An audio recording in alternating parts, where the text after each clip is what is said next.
Ilumine ele assim. Deus me proteja de mim e da maldade de gente. Boa noite, tudo bem com vocês, né? Saudações segundas-feirenses, né? Precisamos começar a nossa conversa, que temos bastante coisa para a gente fazer nesta segunda-feira. Espero que todo mundo esteja bem. Já começamos em alto astral, porque é segunda-feira, né? Imagine começar a semana desanimados, não dá, né? Então, aproveitando que estamos no remoto, é mais tranquilo aí para que a gente possa estar gravando as aulas e para que as pessoas possam estar assistindo. E com isso, então, seguimos aqui na nossa aula de número 4. Finalmente, conceito de empresário, né? Levei vocês na conversa a outras 3 aulas para chegarmos aqui finalmente na aula de número 4, que vamos conversar sobre o conceito de empresário. Então, apenas a título de esclarecimentos, a ementa da aula 4. Então a gente vai trabalhar o conceito de empresário, finalmente lá o artigo 966 do Código Civil, que é o conceito legal de empresário no Brasil. Parágrafo único, que é lá do artigo 966, e depois o elemento da empresa. Continuo seguindo ali a doutrina do Tomazetti, capítulos 4 e capítulo 5. Postei para vocês lá no Moodle um vídeo, né, uma videoaula gravada em 2020 dessa mesma matéria para os cursos tecnólogos. Então é uma aula um pouco mais leve para se assistir. Não tem nenhuma obrigatoriedade. Foi uma aula online que eu ministrei esse conteúdo para os cursos tecnólogos. Então, talvez para alguém que queira reforçar o conteúdo, vale a pena dar uma assistida. Também postei para vocês a aula de hoje do matutino, da qual foi transmitido lá pela UniFCV, mas não tinha nenhum aluno presente, mas eu usei o quadro ali para poder exemplificar até o que a gente vai estar conversando hoje. Então, se também quiserem, é possível vocês, postei lá para vocês também como material complementar, vocês podem assistir esta aula que foi ministrada hoje para o matutino. E se ainda assim você não quiser assistir nenhuma dessas aulas que eu estou fazendo referência, depois você assista essa aula aqui que eu vou postá-la, vou baixar lá o link para vocês no Moodle e que ficará disponível até o final do semestre para vocês. Combinado?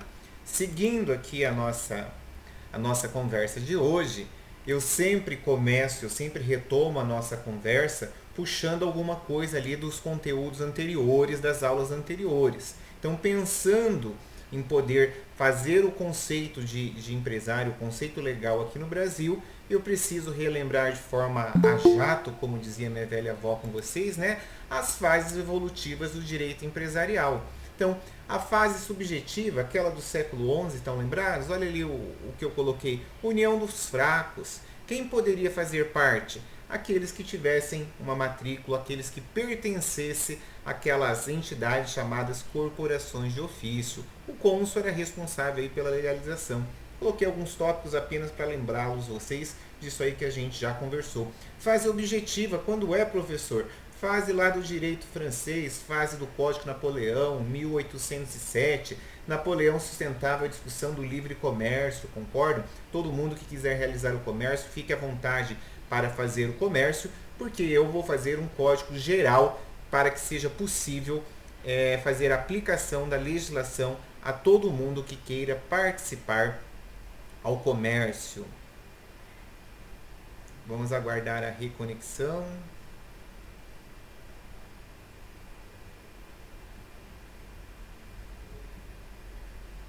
Me deem um ok quando vocês verificarem que voltou o sinal.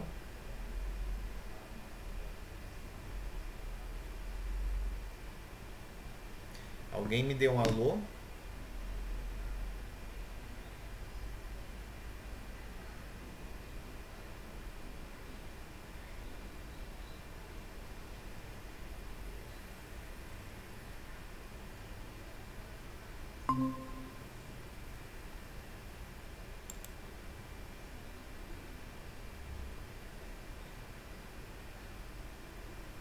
Alguém me deu um alô quando voltarmos? Ok? Voltou? Voltou. Voltou? Ah, que bom. Então, retomando aqui onde paramos, na verdade, estávamos relembrando aqui as fases do direito comercial no mundo, fase subjetiva, a fase lá das corporações, fase da união dos fracos. Depois nós temos a fase lá do Código de Napoleão, quer dizer, Código Francês, 1807. Napoleão sustentava o livre comércio, concordam? Ele elaborou um código que pudesse ser aplicado a todas aquelas pessoas que se enquadrassem naquele conceito que ele entendia que seria atividade de comércio, atos comerciais. Até aí, tudo bem. Boa noite, Fernando. Até aí, tudo bem, tudo certo. Século XIX, Revolução Industrial, ela introduziu novos conceitos, novas demandas aqui ao direito comercial. E com essa inserção aqui do século XIX, desembocou em 1942, lá na discussão de Askine, a possibilidade de se conceituar atividade empresarial. E foi isso que Askine fez em 1942. E eu disse para vocês que a nomenclatura dessa fase, ela se chamava fase subjetiva moderna ou fase da teoria da empresa. E a gente tem que se questionar, eu preciso questionar vocês.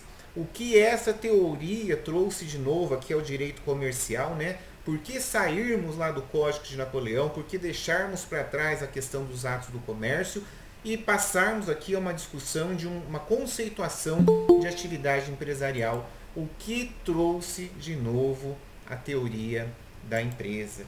E seguindo aqui nessa elucidação da porquê teoria da empresa, o que seria essa questão subjetiva moderna, nós vamos esbarrar numa locução, que nós vamos dissecá-la hoje ainda, que é a locução atividade economicamente organizada. Então, no Código de Napoleão, até a questão dos atos do comércio, inclusive aqui no Brasil, que passamos lá a usar no Regulamento 737 até o Código Civil de 2012, nós fazíamos a menção, nós utilizávamos a questão de atos de comércio. Vocês lembram da historinha lá da grande gafe do Código de 1850. A partir de 2002, aqui no Brasil, né, a teoria da empresa. No mundo, a partir de 42, Itália, o que isso, como é que eu diferencio e por que isso se distanciou da questão dos atos do comércio? O que diferenciou, o que Askine propôs aqui para nós, o que o Brasil adotou e o que efetivamente a gente vai discutir hoje é a locução atividade economicamente organizada. E se eu saísse perguntando aí para vocês, olha, futuros advogados, o que vocês pensam que possa ser, o que será essa questão da atividade economicamente organizada, com certeza ouviríamos uma série de opiniões e que nós tentaríamos explicar, né, a atividade economicamente organizada dá-se a impressão que é alguma coisa voltada para a economia, alguma coisa que será feita de forma ordenada, de forma organizada. Nós não estamos errados, só que eu e vocês, nós somos da área do direito. Nós pensamos de uma outra maneira. O legislador brasileiro, eu vou tentar introduzir essa conversa da atividade economicamente organizada antes de mostrar o artigo 966 para vocês. Inclusive eu faço esse beliscão jurídico aqui para vocês. Como enfrentamos essa disposição? Qual disposição? Como conceituamos? Como é que a gente vai pensar nessa questão de atividade economicamente organizada? De onde veio isso, professor? Por que a gente vai ter que conversar sobre isso? E aí, nos próximos slides, eu trouxe aqui, tentei colocar para vocês de forma sistemática de onde que o direito buscou essa conversa da atividade economicamente organizada. Então, infelizmente, para nós do direito, a gente tem um pouquinho de dificuldade, em primeira mão, de explicar o que é atividade economicamente organizada. Por que, professor, que a gente tem dificuldade? Porque nós somos das ciências jurídicas.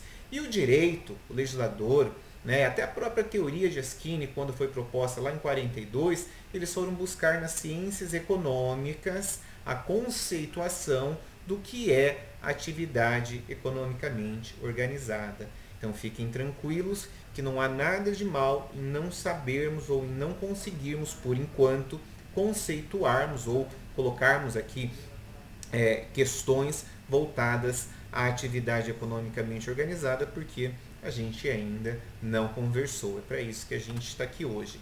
E seguindo nesta possibilidade, eu printei lá do Dr. Google para vocês esse slide que ele tenta demonstrar, eu acho que é até um pouco prematuro para vocês estar olhando esse esquema, mas assim mesmo eu vou mostrar, vou evoluir e depois a gente volta aqui para repassar esse slide, o slide número 8. Esse slide ele tenta mostrar para vocês que antes nós tínhamos, quer dizer, nós temos aqui o ato da empresa, né, atividade economicamente organizada, nós temos de um lado o empresário, nós temos, olha, um monte ali de quadradinhos escrito atividade economicamente organizada e do outro lado ali nós temos um retângulo escrito atividade fim. E tem 3 setinhas ali dizendo produção, circulação de bens e serviços. Prof, eu não entendi. Calma lá, porque nós vamos fazer uma longa conversa sobre todo esse esquema que está demonstrado nessa gravura. Eu volto depois para a gente fazer a releitura dela. E essa atividade economicamente organizada, da mesma forma o slide número 9, acredito eu que seja prematuro para vocês, neste momento da aula, olharem esse slide. Mas eu deixei ele aqui para vocês baterem o olho e imaginarem o que é que eu vou fazer daqui para frente. Então vejam que eu coloco ali a empresa como sendo atividade e ali tem uns prints ali, ó, de atividades, tem um computador, tem ali uma pilha de matéria-prima, tem uma indústria, tem aqui de um lado a questão da produção e circulação e do outro lado tem a questão da atividade fim. Prof, eu não entendi. Calma lá porque nós vamos voltar daqui a pouco. Eu estou apenas tentando aguçar vocês. Não vou nem colocar o exemplo agora, volto daqui a pouco para exemplificar. Onde está essa nossa conversa no Código Civil, professor? A gente gosta de saber onde que está no vade-mecum. Eu não quero saber o que o senhor está falando, eu quero olhar na lei. Então, na lei, nós vamos finalmente iniciarmos aqui a discussão legal da teoria da empresa, né, do Código Civil de 2002, lá no livro 2, em que inicia-se nossa conversa no artigo 966. Eu fiz esse recorte do artigo 966, nós vamos dar uma olhada, né? Vou fazer a leitura de forma direta e daí a gente vai, palavra por palavra, locução por locução, nós vamos voltar ali no anteprojeto e discutirmos e analisarmos por que constou, por que foi desta maneira que está legalizado. Quando eu digo legalizado é o que está no Código Civil hoje, o conceito de empresário no Brasil. Então o artigo 966, se eu fosse vocês, eu tomaria nota que esse é o primeiro artigo aqui dentro da teoria da empresa. É aqui que começa o direito empresarial no Código Civil. E partindo aqui do direito empresarial no Código Civil, nós vamos fazer a leitura do caput. Considera-se empresário, então veja que o legislador brasileiro ele fez o conceito legal do que é empresário. E aqui, sem eu nem fazer a leitura do caput, eu gostaria que você anotasse aí no seu cadernão, fizesse aquilo que minha avó chamaria de asterístico. Por quê? Quando a gente se pergunta, ou quando eu pergunto, quando qualquer avaliação coloca lá para vocês qual é o conceito legal de empresário no Brasil. Então, cuidado, não adianta você sair descrevendo, olha, ele é o dono da empresa, ele é isso, ele é aquilo. Conceito legal é aquele que a legislação, que a lei adotou. E aqui no Brasil, o conceito legal de empresário está no artigo 966 na íntegra. Considera-se empresário quem exerce profissionalmente atividade economicamente organizada. Olha, começou a aparecer aquilo que eu mostrei e ainda não expliquei. Para fins de produção ou circulação de bens ou serviços. Esse é o caput. E o legislador seguiu, fez um parágrafo único. Não se considera empresário quem exerce profissão intelectual de natureza científica, literária, artística, ainda com concurso de auxiliares ou colaboradores, salvo se o exercício da profissão constituir elemento da empresa. Calma lá, porque aqui nós temos praticamente a ementa da aula inteira, é o que eu acabei de fazer a leitura da parte legal. Então, apenas a título de esclarecimento, o caput, Então, caput do artigo 966, então aquilo que vem ali, ó, 966, aquilo que vem escrito depois, é o conceito de empresário que a gente vai trabalhar hoje cada uma das locuções. O parágrafo único, por enquanto, como nós ainda, eu acho que vocês ainda estão prematuros, nós vamos chamar de conceito de não empresário. Então, no caput, o conceito de empresário, no parágrafo único, o conceito de não empresário. Mas calma que essa conversa de não empresário é mais para frente um pouquinho. Primeiro a gente precisa entender o conceito de empresário. Então, lembrando vocês, né, lá da teoria de Aschini, Itália, 42, pode ver que eu coloquei ali em cima, ó, Aschini, jurista italiano, que entendia ser a sua teoria a possibilidade da análise da atividade empresarial por 4 vértices, 4 facetas, se assim vocês possam pensar. O primeiro vértice ali, ou primeiro não, né? Não há uma ordem. Eu, Juliano, sempre começo pelo vértice do empresário, então chamado também de vértice subjetivo, olha. E eu coloco 2 pontos. O que interessa é o empresário, o dono da empresa, que exerce atividade econômica em nome próprio, assumindo os riscos, independente de ser pessoa física, ele pode ver que eu coloquei entre parênteses singular, ou pessoa jurídica, plural, que depois a gente vai ver. Isso aqui a gente já conversou. Vértice subjetivo, dono da empresa. Prof, mas por que você está falando isso de novo? Calma que já você vai entender. Vértice objetivo é aquele também chamado de vértice do estabelecimento, vértice patrimonial, né? Tendo como relevância a circulação ou produção de bens ou serviços. Aí a gente já matou no passado. Vértice funcional, vinculado àquelas atividades do dia a dia, né, que o empresário realiza. Se a gente fizer análise aí da UniFCV, é o abrir e fechar as portas, é a tesouraria funcionando, as salas de aula ativa ali com os professores dando aula, os coordenadores trabalhando, tudo isso aí é vértice funcional, é a atividade da empresa, estão lembrados? E o último vértice daí da teoria de Aschini seria o vértice que a gente chama de vértice corporativo, corporativista, né? Possui relação com a questão aqui do comando, da gestão do empresário com relação aos demais empregados. Até aqui, nada de novo, não acrescentei nenhuma linha a tudo que a gente já conversou na aula 1, na aula 2 e na aula 3. E a última frase desse slide, agora sim, eu venho acrescentar alguma coisa que vai fazer bastante diferença aqui na nossa conversa. Está escrito ali, o Brasil adotou o perfil subjetivo no artigo 966. O que isso quer dizer, Juliano? O que isso quer dizer, professor? Então, voltamos ali, se você quiser, você olha o caput do 966, está escrito assim, considera-se empresário. Vejam que o artigo 966 ele trouxe o conceito, ele não mandou você fazer nada. Ele te deu o conceito prontinho, prontinho, prontinho. Considera-se empresário. Vamos ver que eu acredito. Aqui, eu escrevi, entendeu? Quem exerce profissionalmente. E agora aqui a gente vai parar um pouquinho a nossa aula para que a gente possa conversarmos, para que a gente possa discutir o que quer dizer, o que é esse profissionalmente que constou desde o anteprojeto do Código Civil e foi transcrito aqui no artigo 966. Então, o que é ser profissional para vocês? Estou aguardando opiniões.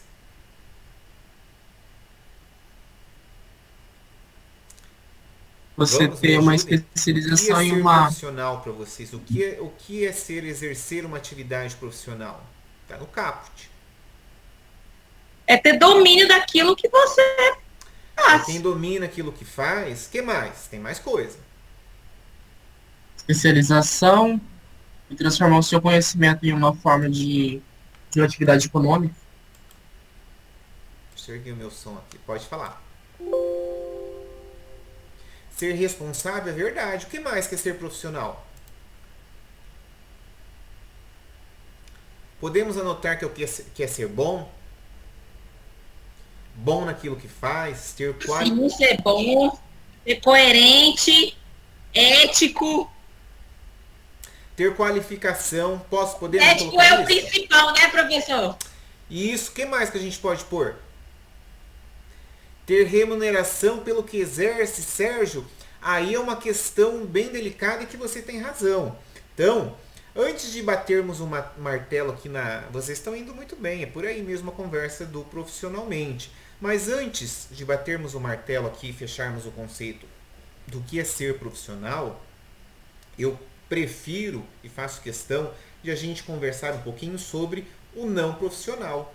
Por quê? Porque a gente vai conversar sobre o não profissional para que você tenha certeza qual é a função, qual é o motivo do legislador brasileiro ter inserido aí no conceito de empresário a palavrinha mágica profissionalmente. Qual é o contrário de profissional? Contrário de profissional, quem é? O que é? Prof, é o não profissional. Não, beleza, mas daí tá fácil. Translation, traduzam isso aí para mim em juridiquês. O amador, verdade, Sérgio. E o que o amador faz?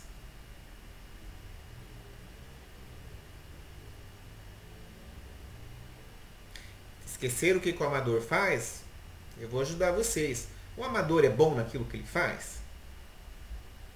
Mais ou menos. Às vezes faz coisas improvisadas, é verdade, Mariana, parabéns. O amador, ele pode cobrar muito caro pelo serviço dele? Pode. Pode, mas por que você vai contratar um amador que cobra caro? Verdade, Não, eu não vou Yuri. contratar, mas ele pode cobrar, ele que faz o preço dele, mas cabe eu se eu contrato ou não. Por desconhecer a qualidade de um profissional que mereça receber o que deve ou não. Não, vocês têm razão, mas espera lá. Quando você, digamos que você fosse, vamos pegar a faculdade, né? Quando você for escolher a faculdade que você for estudar, né? Tirando as questões de, por exemplo, eu escolhi pelo preço, escolhi porque aqui eu tive bolsa. Não, isso aí é outra conversa.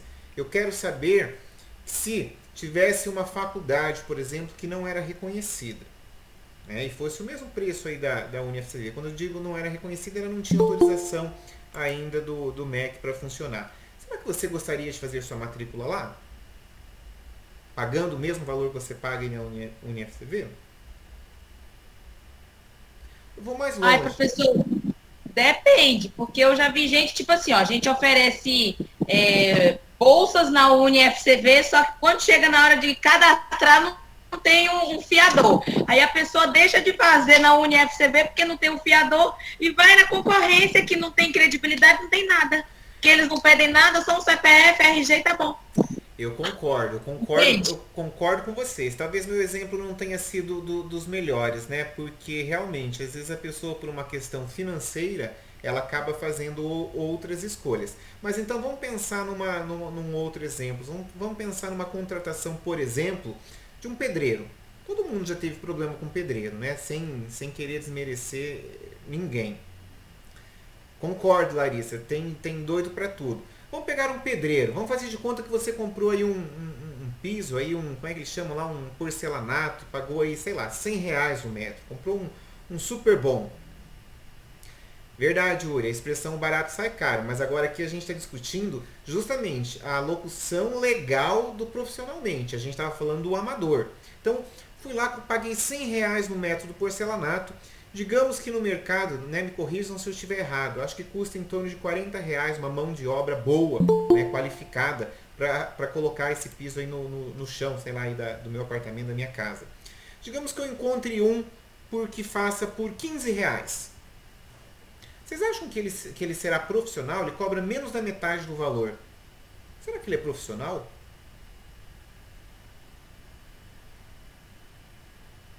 Ai, às vezes eu fico com dúvida com isso, hein, professor?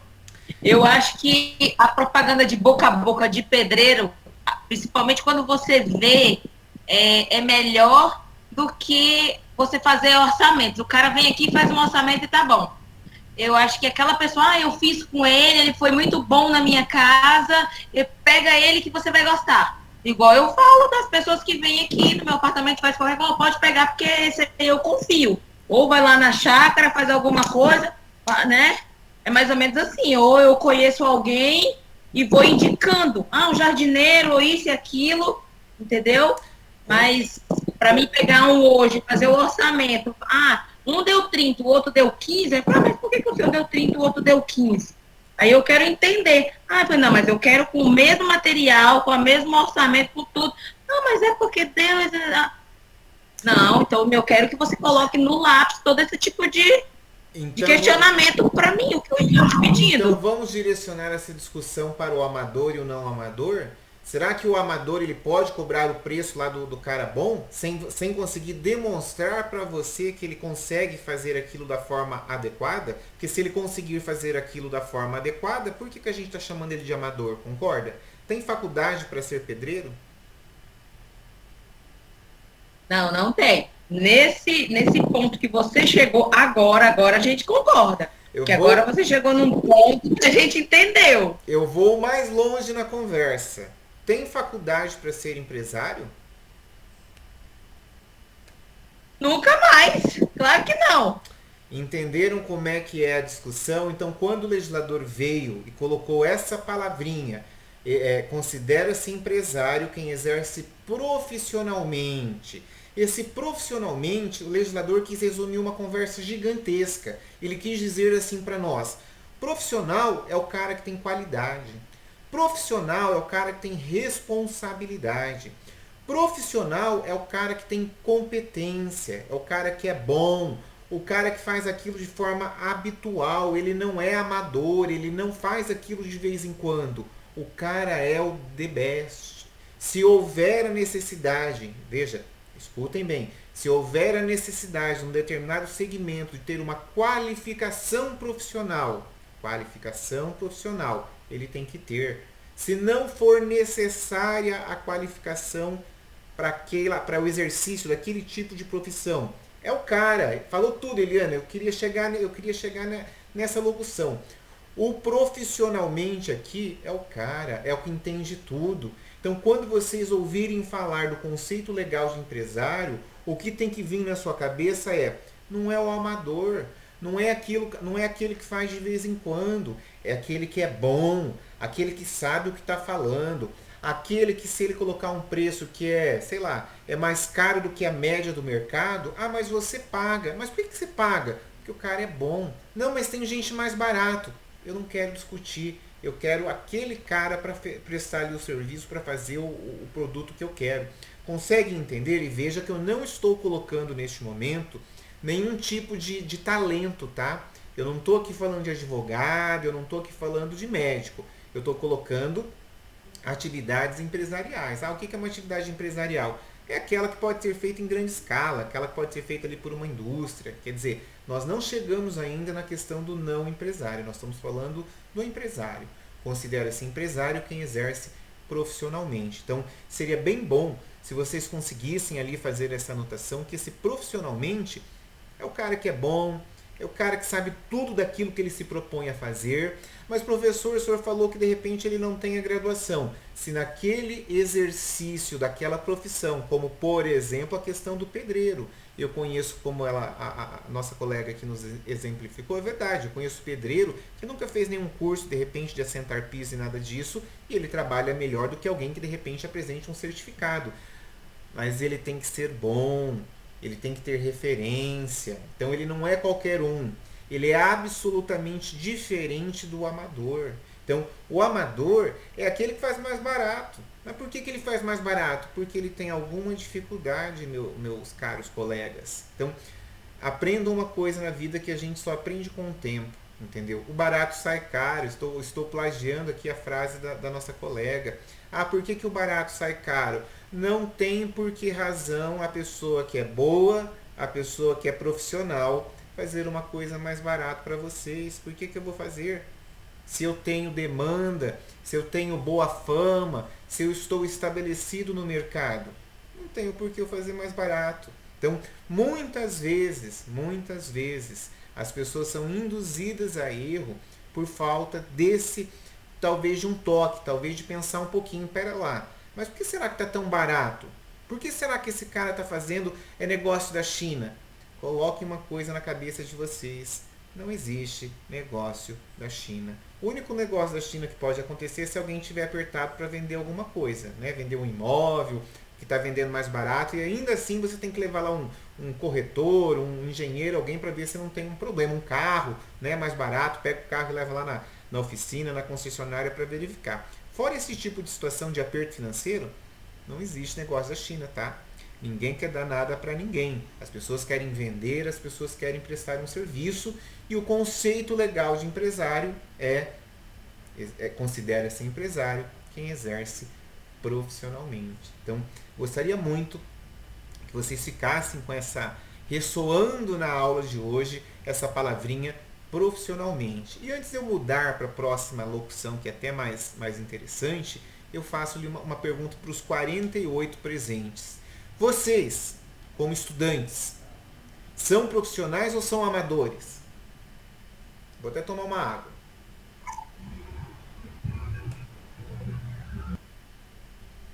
Professor, Pois não. eu acredito que se a gente está exercendo a profissão que a gente está hoje e procurando capacitação naquilo que a gente está fazendo, a gente não é amador. A gente é profissional. E assim, ao pouco que a gente atende pessoas, as pessoas falam assim, se todos fossem assim, igual você, igual fulano, né? Esse movimento aqui, essa função ao qual é exercida seria melhor. E as pessoas têm mania de falar assim, servidor público é tudo preguiçoso, servidor público nada resolve nada. E eu não sou servidor público, mas eu exerço uma função lá como servidora. E quando as pessoas vão até mim, né, a gente faz as coisas com excelência, para as pessoas voltarem, né, e falarem assim, nossa, eu consegui resolver com tal pessoa. Tem gente que às vezes nem procura lá pessoalmente, vai procurar pelo telefone. Até os professores mesmo mandam mensagem para mim no telefone, Morgana, estou precisando que veja tal coisa. Já mando mensagem na mesma hora, a professora está assim, assado.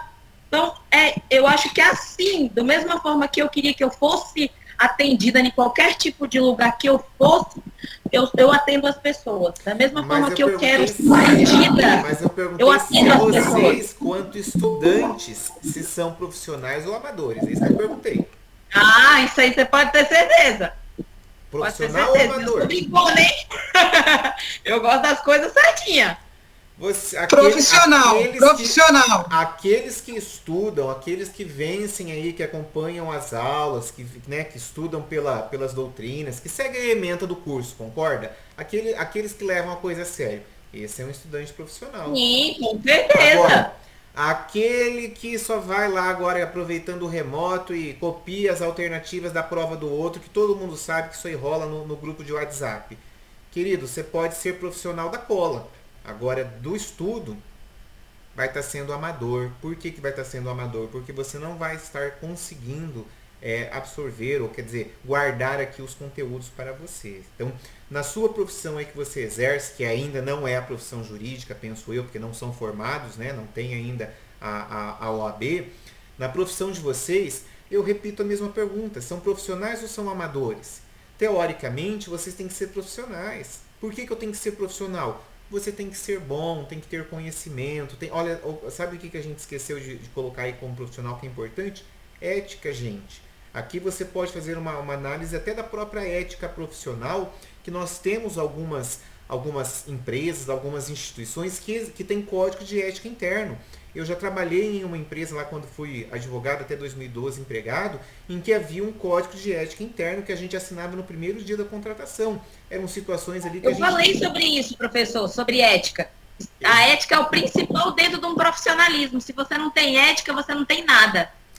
Só não confundir ética com concorrência, com meta, com outras coisas. Ética é com diferente. Certeza, com certeza. Ética é diferente e ética a gente, quer dizer, ética é um valor absoluto igual, vai doer o ouvido de vocês, igual a honestidade.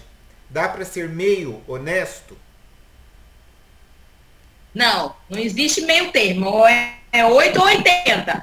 igualzinho ético. Ou é ético ou não é ético. Ah, mas você fez uma coisa. Bom, se você não sabia, eu não posso te recriminar, não posso te cobrar. Agora, a partir do momento que você tem conhecimentos, já que se aquilo é certo ou errado, e está cometendo aquela conduta, então você está faltando ali com a ética. Então, esse é um valor bem absoluto aí para a gente pensar um pouquinho, porque ele está inserido aí no conceito de profissionalmente. Então, até agora, veja, nós gastamos 35 minutos só para conseguirmos conversar sobre a palavrinha mágica.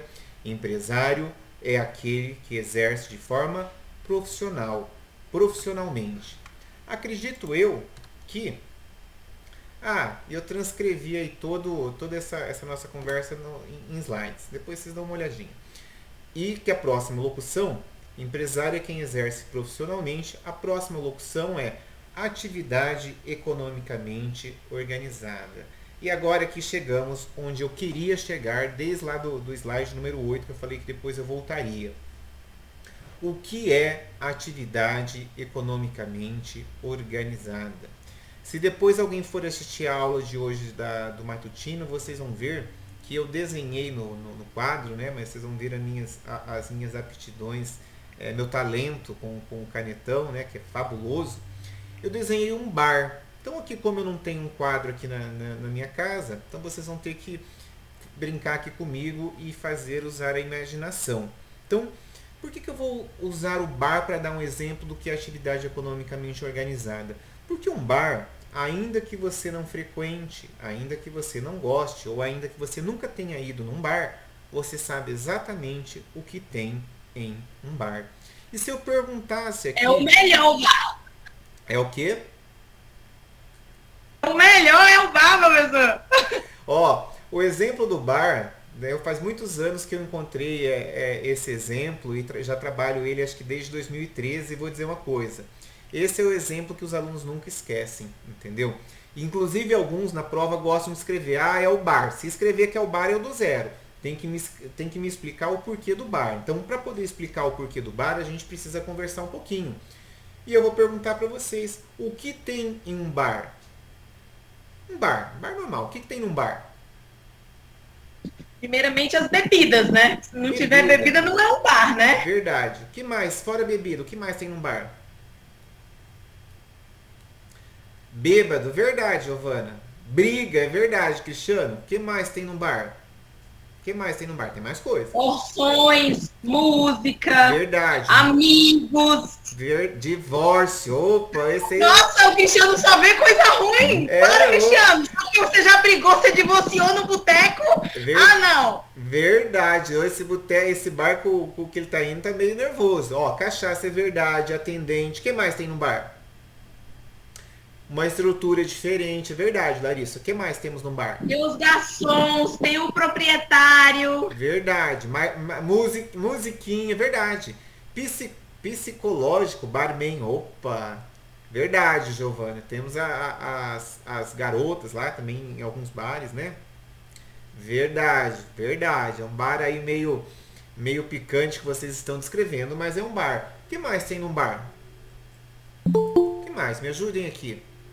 Vocês acham engraçado? Tem mesa, tem cadeira. Verdade, Sérgio. Tem a moça que faz as porções. Porções, verdade. Tem a verdade. moça que faz a limpeza. Verdade, César. Música de sofrência, verdade. Tem a limpeza aí também. O que mais tem no bar que a gente pode imaginar que tenha no bar?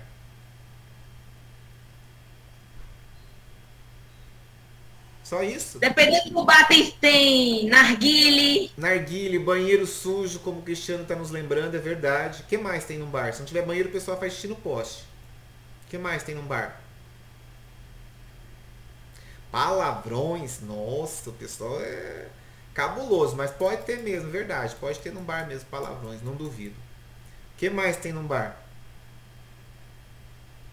E bananinha. Ai, que delícia. Dinheiro, é verdade. E Flanelinha também tem. O que mais tem num bar? Vocês estão precisando ir no bar, hein? Mas ó, pode esquecer que com essa pandemia, sem bar. Não, começou a ser aberta a partir de hoje, até às 15, mas tá. Ah, é? Então, o que mais tem num bar pra gente encerrar aqui o nosso bar? Tem local, tem ponto, tem nome. Tem, né? Sim, com certeza. Tem, tudo isso que eu tenho.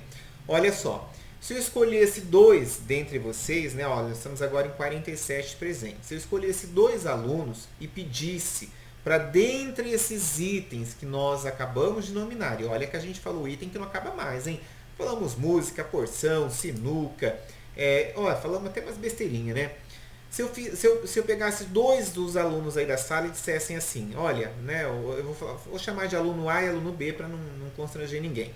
O aluno A, dentre tudo que a gente falou, escolha 5 desses itens e monte o seu bar. Ele poderia escolher, ele poderia colocar lá, sei lá, bebida, som, nome, mesa, poderia colocar flanelinha, não sei, 5 itens ele poderia escolher. Se eu escolhesse lá o aluno B e também falasse para ele, o seu aluno B, escolha 5 itens também, inclusive podendo repetir os itens aí que seu colega valeu-se.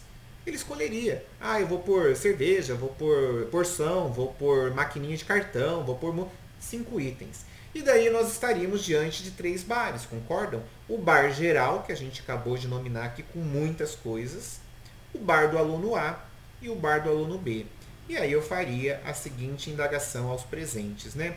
O que os 3 bares têm em comum? Pergunta de hoje. Deixa eu até pegar um papel para eu anotar aqui. O que os 3 bares têm em comum? O bar que a gente montou, o bar do aluno A que escolheu aí 5 dos itens e o bar do aluno B que também escolheu 5 itens apenas. Atividade. Pessoas. Pessoas. Atividade que eles vão exercer. Uma atividade economicamente organizada. Mariana, você tem razão, mas não adianta sair pela tangente. Olha só, você tem razão, tem mesmo. Mas vejam só, eu quero chegar ainda a esse raciocínio. Então, vou fazer... Clientes, é verdade, Larissa, é verdade, César, é verdade. Mas olha, como eram apenas 5 itens, não necessariamente eles escolheram proprietário, nem administrador, nem nada disso. Então talvez estaria faltando nos bares aí do aluno A e do aluno B. Vamos seguir o raciocínio? Quer ver como é que eu belisco vocês? Quantos bares temos na cidade de Maringá? 20 milhões. Quantos? Não sei. Não. 238. 258? Olha, eu acho que tem bastante bar nessa cidade, hein? 258, eu vou anotar aqui, ó. Anotei no meu 500. Eliane, gostei mais do seu número, ó. Anotei aqui no meu guardanapo aqui da minha água, ó. 500 bares.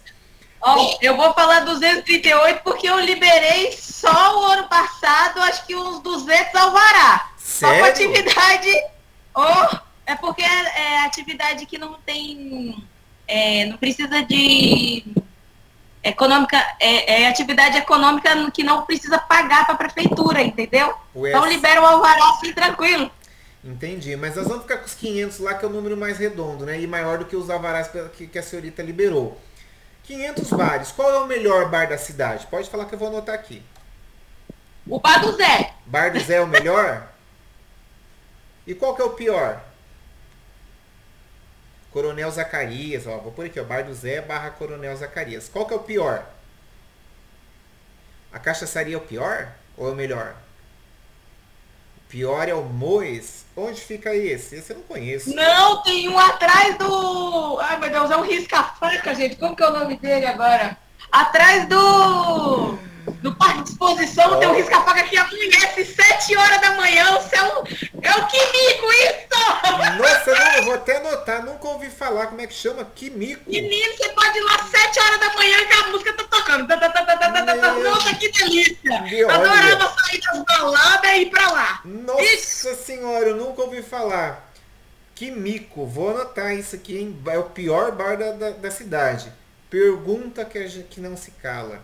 O que o melhor bar, o que o pior bar, o que o nosso bar, o que o bar do aluno A, o que o bar do aluno B tem em comum? Todos eles têm. Vou melhorar minha pergunta, né? Porque como nós estamos sem quadro, talvez esteja... Não necessariamente, Karina. O bar pode ser irregular, pode estar sem alvará. Vamos mais ao fundo aqui da nossa conversa. Qual é a atividade fim do bar? Comércio? Mas comércio é atividade fim do mercado, é a atividade fim das lojas.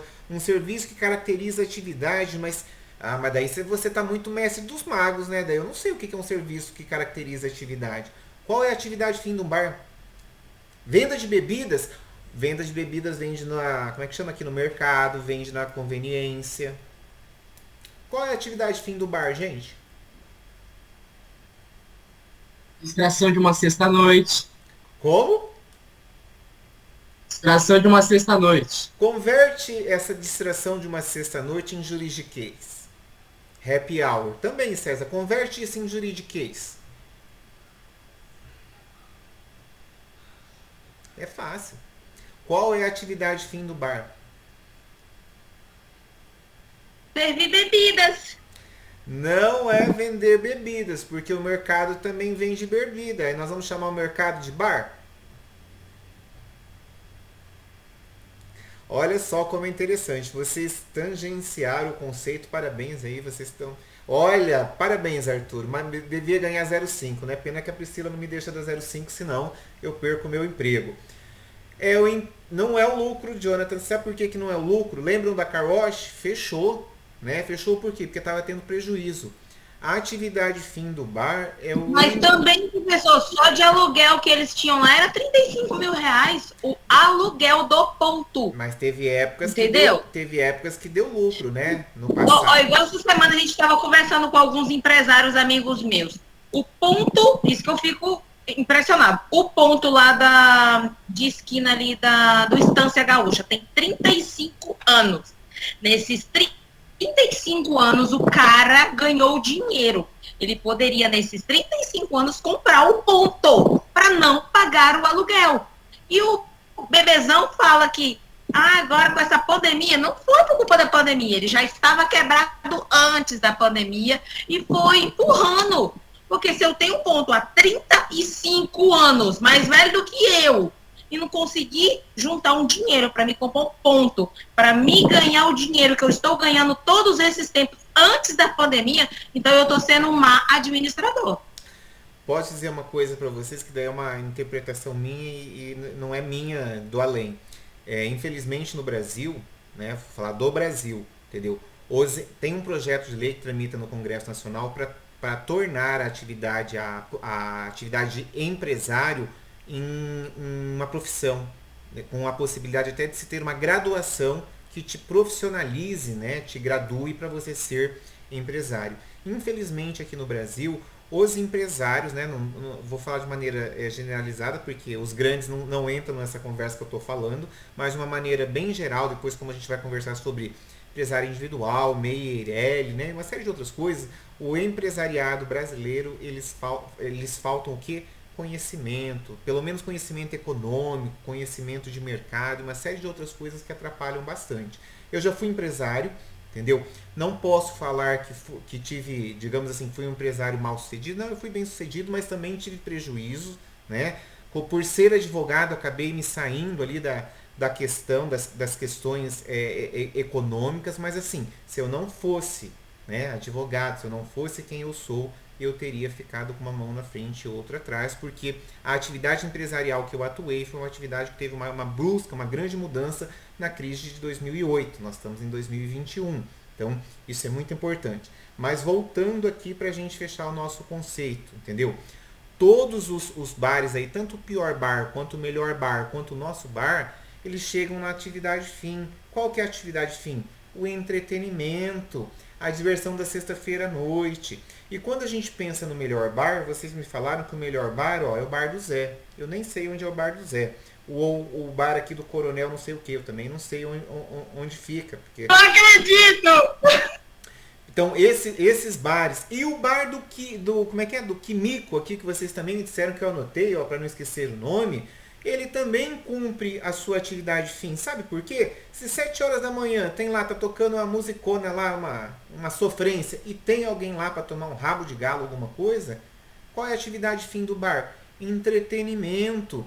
Se você puxar aí pela sua memória, não agora porque está tudo parado, mas se você puxar aí na sua memória, quando você escolhia um bar para ir, você escolhia por algum fator. Você escolhia ou pelo preço, ou pela localização, ou pelo atendimento, pelo tipo de comida, tipo de bebida, tipo de música. Tem gente que gosta de sertanejo, tem gente que gosta de rock, tem gente que gosta de pop. Então, não importa. Todos esses itens que eu estou nominando e todos aqueles que vocês nominaram ali quando a gente for conversando sobre o nosso bar, o direito e a economia chamam eles de fatores de produção. O que são fatores de produção, professor? São os itens necessários para se alcançar uma atividade fim. O que é a atividade fim do bar? É o entretenimento. Então você vai ter um bar, por exemplo, que só vende cerveja de lata. Você vai dizer, nossa, mas é um bar ruim. Depende. Tem gente que só quer tomar cerveja de latão lá de, sei lá, de não sei quanto custa, R$5, cincão, né? Então, para aquela pessoa, aquele bar está chegando na atividade fim, que é o entretenimento. Você não vai no bar para rezar, você não vai no bar para estudar, você não vai no bar para ficar triste. Você vai dizer, mas tem sofrência, eu quero no beber. Não, veja, você vai buscar entretenimento. Então, se você se identifica lá com a música sertaneja, você vai gostar num bar que toca sertanejo, não há problema nenhum. É pessoal isso. Agora, cada bar, ou o melhor bar aqui, ou o pior bar, ele tem que chegar na atividade fim dele, que não é o lucro. Sabe por que não é o lucro? Se fosse o lucro, a gente só poderia chamar de bar, então, com atividade fim, aqueles que estão dando lucro. E, na verdade, agora na pandemia, acredito eu, que a maioria dos bares estão dando prejuízo. E nem por isso deixaram de ser bar.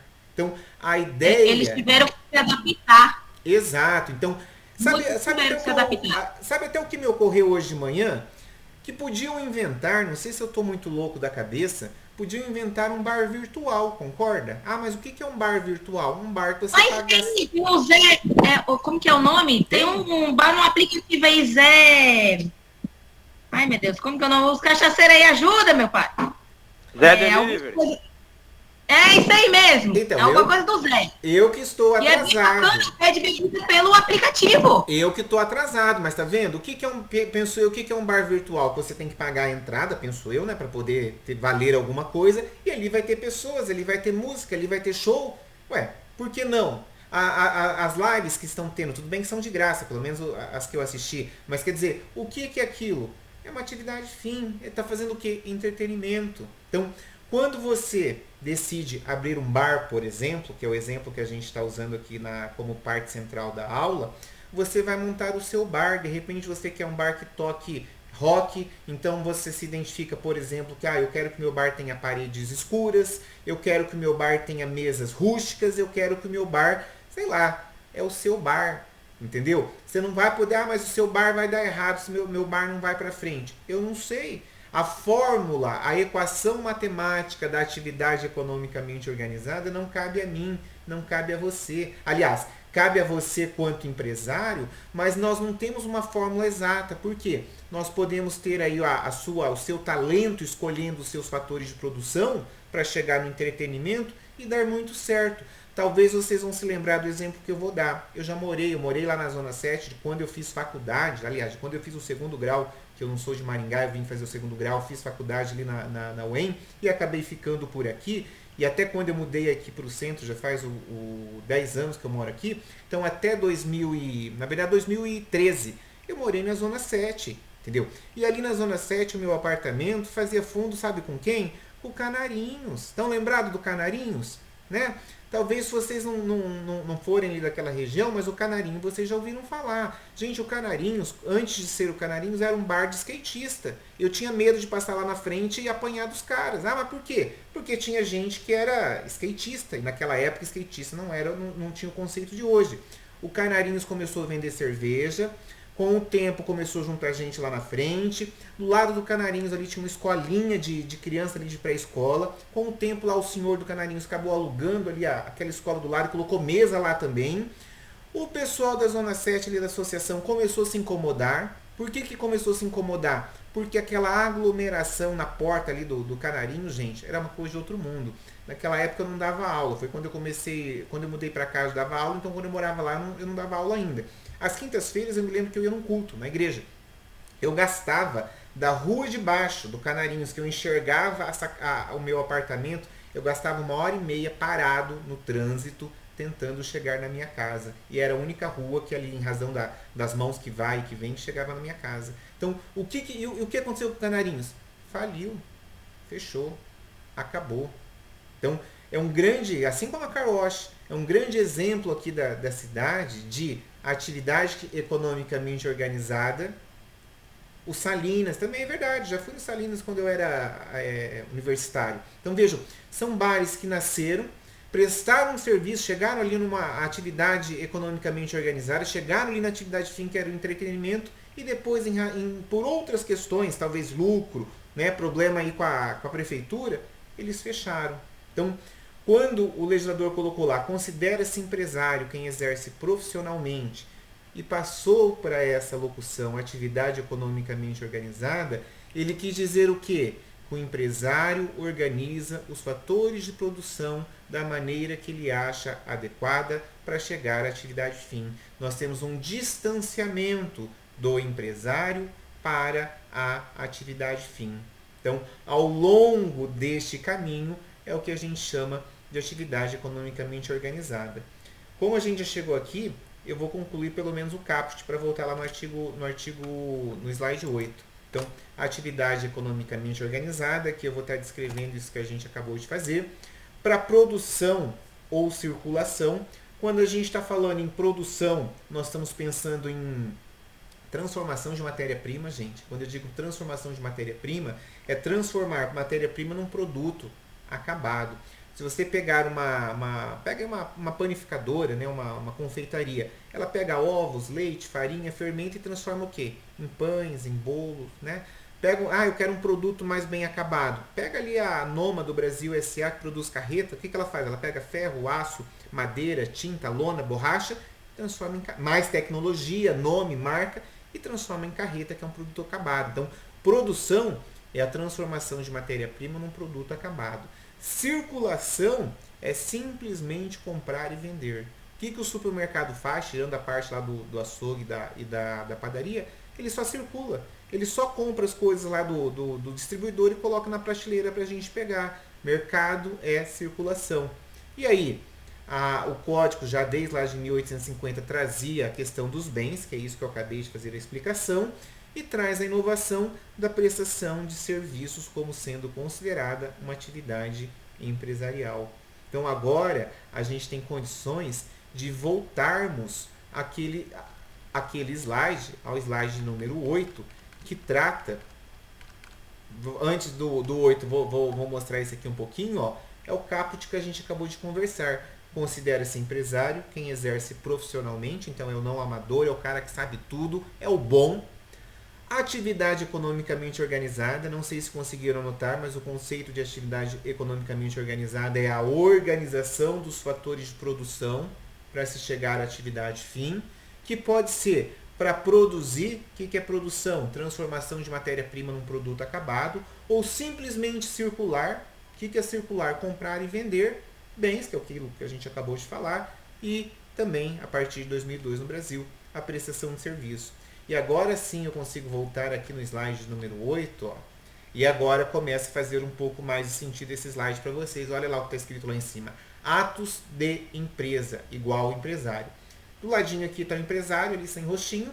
Aí nós temos ali, ó, produção e circulação de bens ou serviço. Nós temos vários quadradinhos escrito o quê? É a atividade economicamente organizada para se chegar ao quê? A atividade fim. Então, vamos colocar mais um exemplo aí para ficar mais fácil o seu entendimento. Se você pegar aí a UniFCV, se eu não estou equivocado, a gente tem 9 faculdades de Direito na cidade. Os motivos que te levaram a estudar na UniFCV, você vai dizer, eu ganhei bolsa, não importa, é um fator de produção. Não, eu escolhi a UniFCV porque é em frente ao terminal, não importa, a localização é um fator de produção. Não, eu escolhi a UniFCV porque eu quero ver o professor Juliano, não importa, é um fator de produção. Os motivos ou o motivo que te trouxe até a UniFCV são fatores de produção. As outras faculdades da cidade são melhores ou são piores? Não é essa a discussão, né? São diferentes, não é igual. Então, mas todas elas cumprem o seu papel, que é o que? A atividade fim. Qual é a atividade fim aí da UniFCV? A prestação de serviço educacional, uma prestação de serviço acadêmico. Mesmo com as aulas remotas, vejam, você tem a possibilidade aqui de estar me ouvindo, de estar me conversando, de me ver. Então, não parou. Continua sendo a prestação de serviço acadêmico. Ah, mas eu gosto do presencial. A nossa discussão aqui agora não é EAD ou qualquer outra coisa. A nossa questão é uma crise de saúde. Então, nós estamos seguindo com a prestação de serviço no formato que é possível. Assim, tão logo essa situação melhore, nós voltaremos ao presencial. Isso é indiscutível. O que nos importa é chegar aqui à atividade fim. Qual que é a atividade fim? É a prestação de serviços educacionais. Esse slide 9 agora começa a fazer sentido também. Atividade economicamente organizada. O que é? É o empresário estar organizando aqueles fatores que para ele, pelo estudo dele, pelo conhecimento dele, pelo talento dele, ele acha que é melhor para chegar ali na atividade fim. Se ele acertou a equação, nós teremos lá um caso, por exemplo, como o Canarinhos, como a Car Wash, que deu muito certo e ganhou muito dinheiro. Se ele de repente errou ali na gestão, né, vértice da corporativa, de repente errou a conta. Tem muito funcionário, tem pouco, ou errou em algum lugar. Talvez a atividade dele ali, talvez o estabelecimento dele vá à falência, vai fechar. Por quê? Porque não deu certo. Né? Nós só temos que tomar cuidado que com essa pandemia nós estamos tendo uma modificação de atividade. Então não é que não está chegando ali na atividade fim. Tá sim, o bar chega na atividade fim, que é o entretenimento. Mas talvez como agora, em razão de termos uma redução em quem pode, ou que a prefeitura, ou que os órgãos sanitários autorizem estarem presentes em um bar, talvez comece a dar prejuízo e talvez não valha mais a pena manter o estabelecimento empresarial, pelo menos no formato antigo. Era mais ou menos isso que eu queria conversar com vocês hoje. Então, hoje nós só conversamos sobre o conceito de empresário. E na próxima aula, que eu vou seguir aqui nos mesmos slides, nós vamos conversar sobre o conceito de não empresário e sobre o conceito de elemento da empresa. Combinado até aqui? Porque daí eu vou pausar a gravação para fazer as chamadas. Sim? Sumiram? Sim, professor. Sim, tudo bem. Ah, que bom. Gosto de quem me responde.